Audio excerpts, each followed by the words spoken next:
trails and ghost towns with Mike Roberts and Bill Barlee.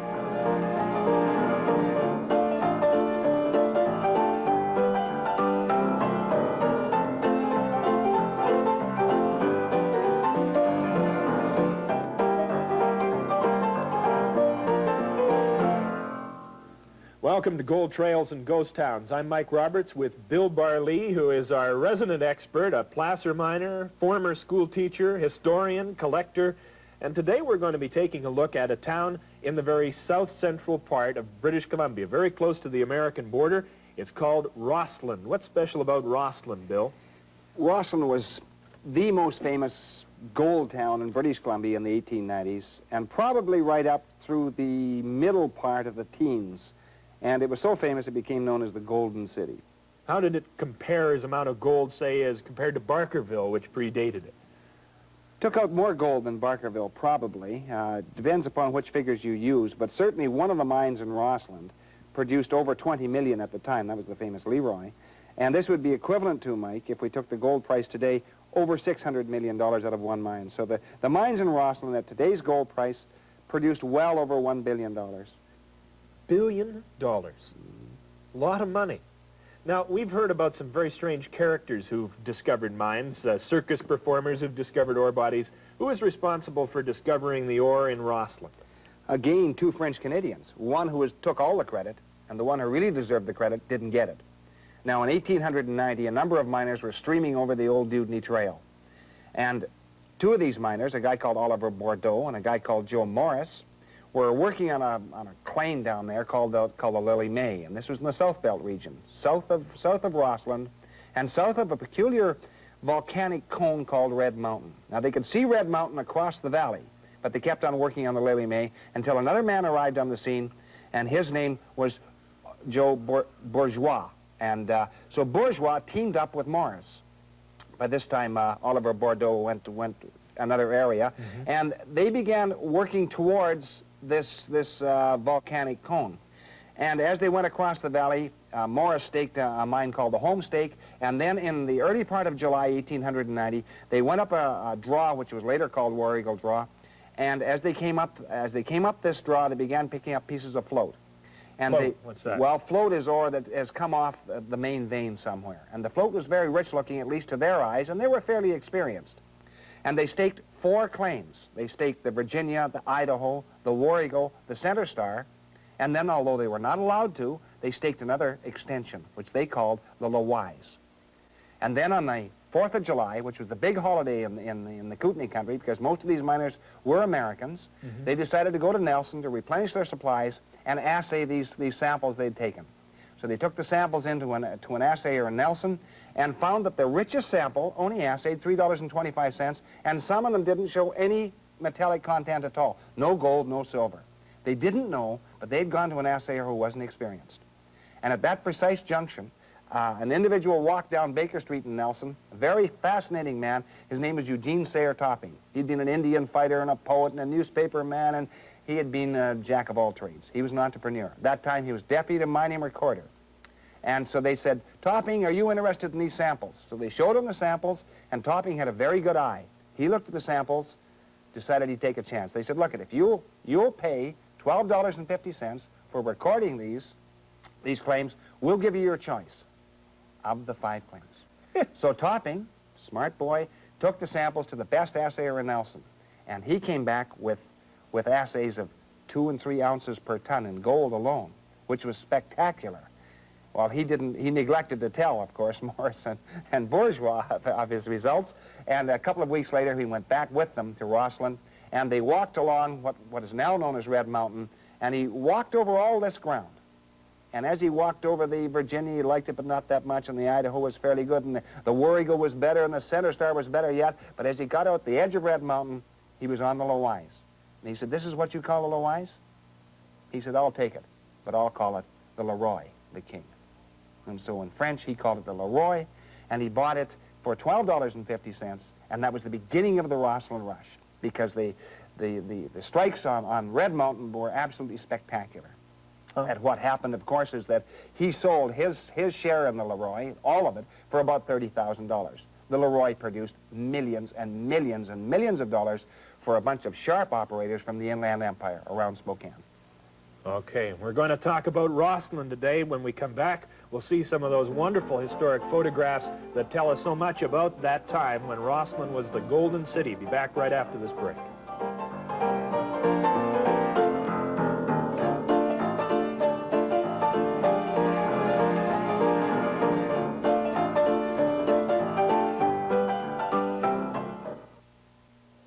Welcome back. Mike Roberts with Bill Barlee talking about Rossland. So Morris gets all the credit, but really it's Bourgeois who did the finding of these big ore bodies. Yeah, there's not much doubt about that. Bourgeois was a mine finder. Morris was not. Bourgeois proved that by later on discovering the very rich gold placers on the Bull River, and then soon after that he discovered the famous North Star mine, which was at one time the premier silver mine of British Columbia. And then he kind of disappears. He walks off the historical stage. And then this guy Topping gets all this money and then gives it away. This is what we're talking about Rossland looking like early on. Yeah, this is Sourdough Alley, and this is when Rossland they've just made a strike at the War Eagle and the Center Star, and Patsy Clark has hit spectacular ore that ran from 2 ounces to over 20 ounces a ton. And so they threw together a town, and this is the kind of a crooked thoroughfare that went through the town. This is the first main street of Rossland, 1895. Sourdough Alley. And they already had delusions of grandeur, palace, livery. Oh, sure. Remarkable. A little bit later on? Actually, about the same time, Mike. This is 94 and 95, and this is Columbia Avenue. This is the rival main street of Rossland, and this eventually became the main street. And this is the beginning of Columbia Avenue, the false front buildings going up. Now, you've already mentioned a number of names, all which are fascinating, the Topping and the Bourgeois and the Morrises, but there's another name in here. You call him the boy millionaire? The boy millionaire. You're talking about now a guy called Fritz Augustus Heinz, and he made his millions. Actually, he was a multi-millionaire by the time he was about 24. And he came from Butte, Montana, heard about the strikes in Rossland, decided to get in there on the ground floor, but he was a little bit late. He was a little bit late because these Sharpies from the Inland Empire around Spokane, guys like General Warren and Patsy Clark and the bartender Billy Harris, they beat him to it. So he said he came into Rossland. He couldn't purchase any of the major mines, so he went down about 6 or 7 miles away and started a smelter and trail. And eventually sold that smelter to the CPR, went back to Butte, Montana, made millions more, and eventually lost his entire fortune, $50 million. At that time, that would be about $1 billion on Wall Street. Fritz Augustus Heinz. Yeah, fascinating character. All right. Of course, we're talking about people who made the millions in the mines, but there were hundreds, thousands of people who just worked for wages. Who are these guys? Sure, these are the guys. This is probably the Center Star, and it shows one of the ore cars, and they're pushing the ore cars into the Center Star and drilling right into, putting tunnels right into Red Mountain, and they had hundreds of miles of tunnels in Red Mountain.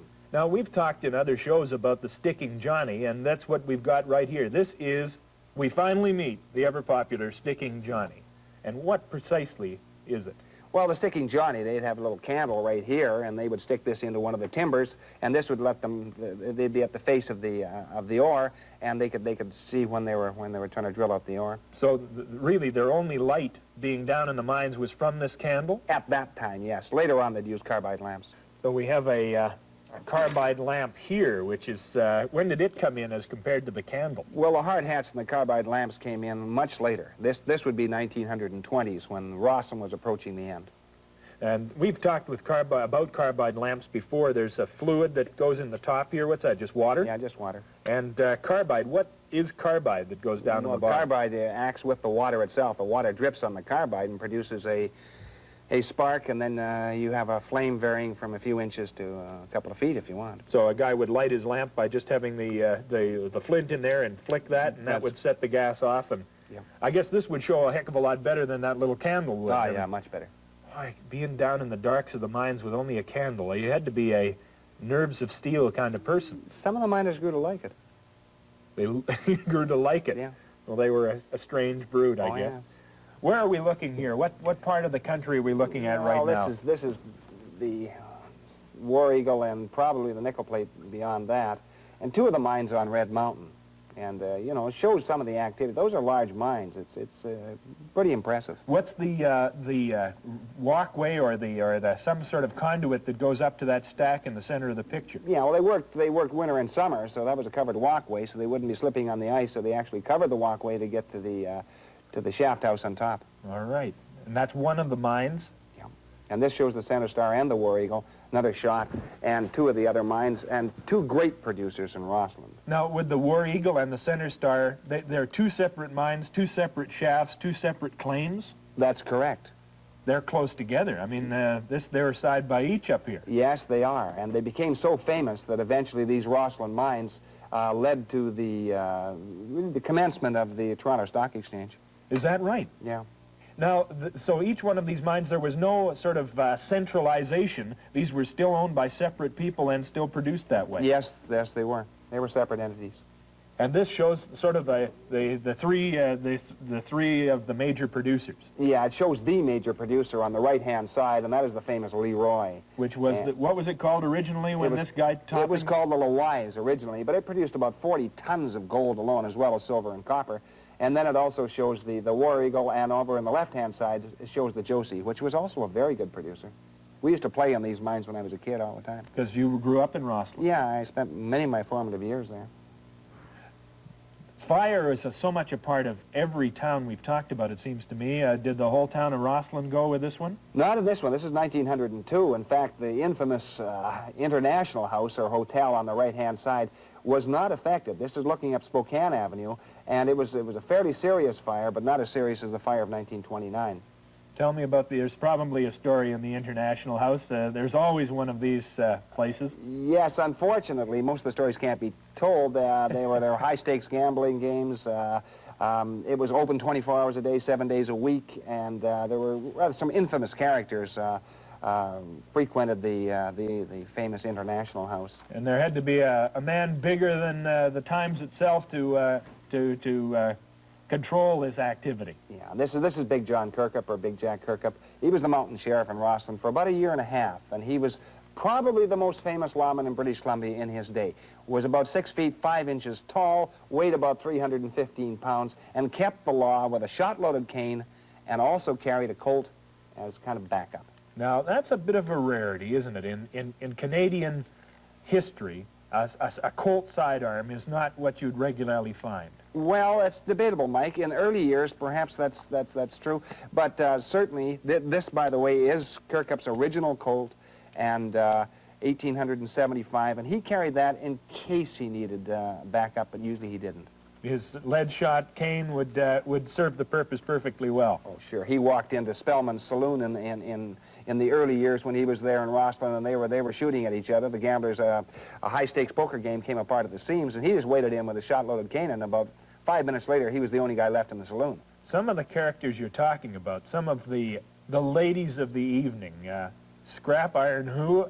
So, yeah, well, there's Popcorn Kate and Scrap Iron Nellie and a number of individuals who frequented the red light district in Rossland. Remember, Rossland was a hard rock mining town. There were thousands of men working on the hill.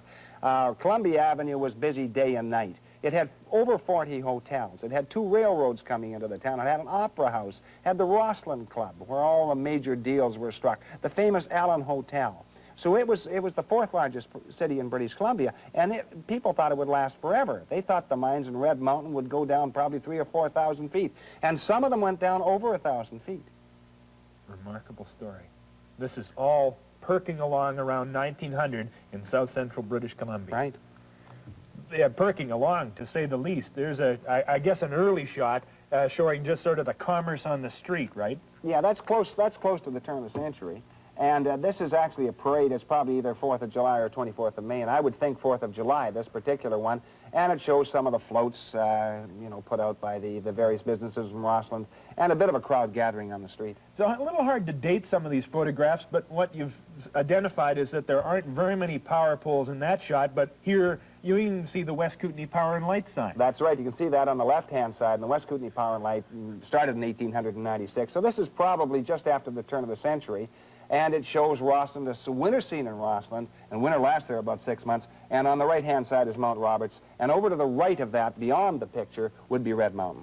And the snow is what we come to know Rossland for today. I mean, Nancy Green, Red Mountain, and all that, that's a long way down the line.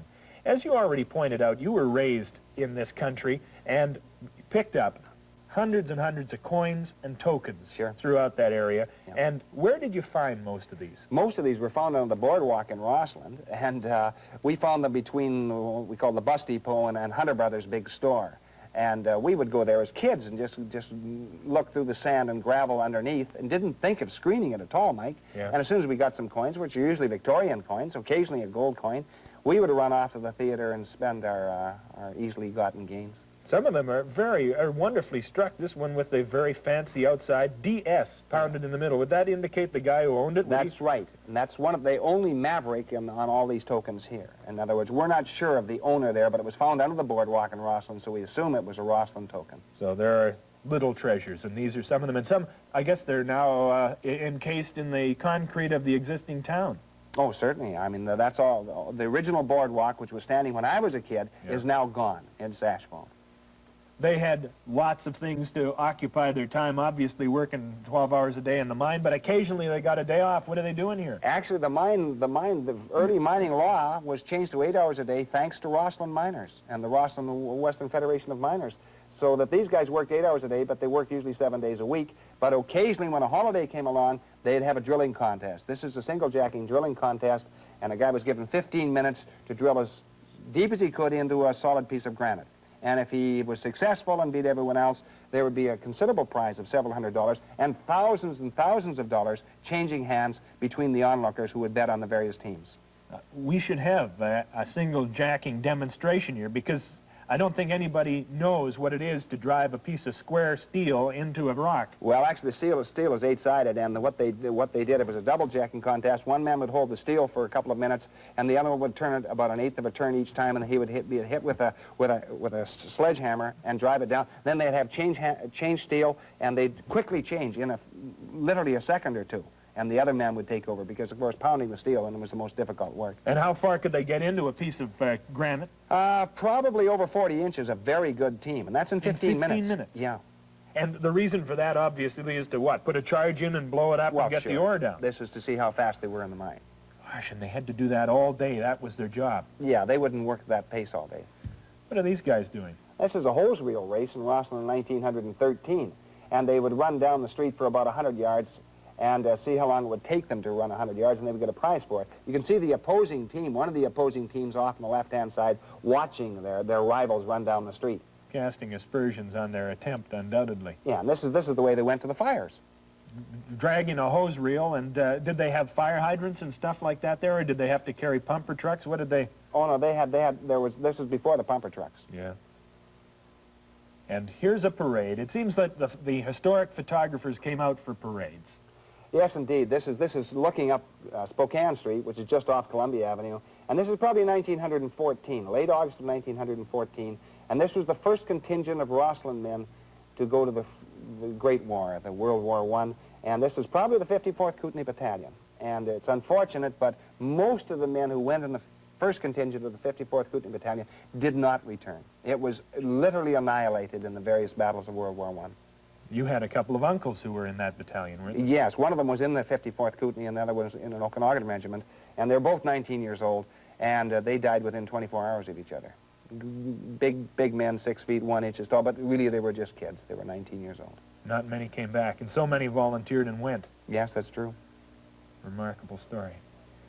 The railway is a part of everything we've ever talked about, with the exception of, I guess, some of the early placer operations. Mm-hmm. How many railways came into Rossland? 2. The Red Mountain Railway and later on the CPR. And Fritz Augustus Heinz put the first one in, and the CPR eventually extended that to standard gauge. And this is a shot of the CPR and the railway station at Rossland. And it's a rather interesting photograph because there are no dogs in sight. Of course, dogs just avoided the train stations because they were petrified about the locomotive and the steam hissing out of it and so on. And in the background... It was the largest cat they've ever run across, I guess. What's in the background? Sorry. The background is a brass band, and this may be Professor Antoniolo's brass band from Rossland, which in its day was quite famous, Mike, because they thought that this was really a world-class band, and they decided to go on a world tour. And their first stop was Spokane. And Spokane thought, before they played, that they were a world-class band, too. But they weren't a world-class band, because after the first night in Spokane, the headlines in the papers read next day, "Go back to the mines. One night from the Rossland band is too much." So they slunk back into Rossland, of course. The shortest world tour on record. Oh, yeah. Poor old Professor Antoniolo? Yeah, I believe so. Something like that. All right. Then we take a look at the town at its heyday. I guess it covered the entire mountain. Yeah, it did. This is about 1910, and Rossland was really a boom town, and it remained a boom town right through 1910 until about 1929, until finally they got down too deep in the mines on Red Mountain, and the CM&S, which was the big company that now controlled the mines at that time, decided to close down the hill, and they closed the hill down, and that was essentially the end of Rossland as a mining town. Population at its heyday? About 8,000. Fourth biggest town in British Columbia. Fourth largest city in British Columbia. And it produced a lot of money. It produced, the figures vary, but probably equivalent to well over $1 billion in today's price of gold. Okay. Take a break. Be back in a second with more of Gold Trails and Ghost Towns. Look at Rossland. Don't go away.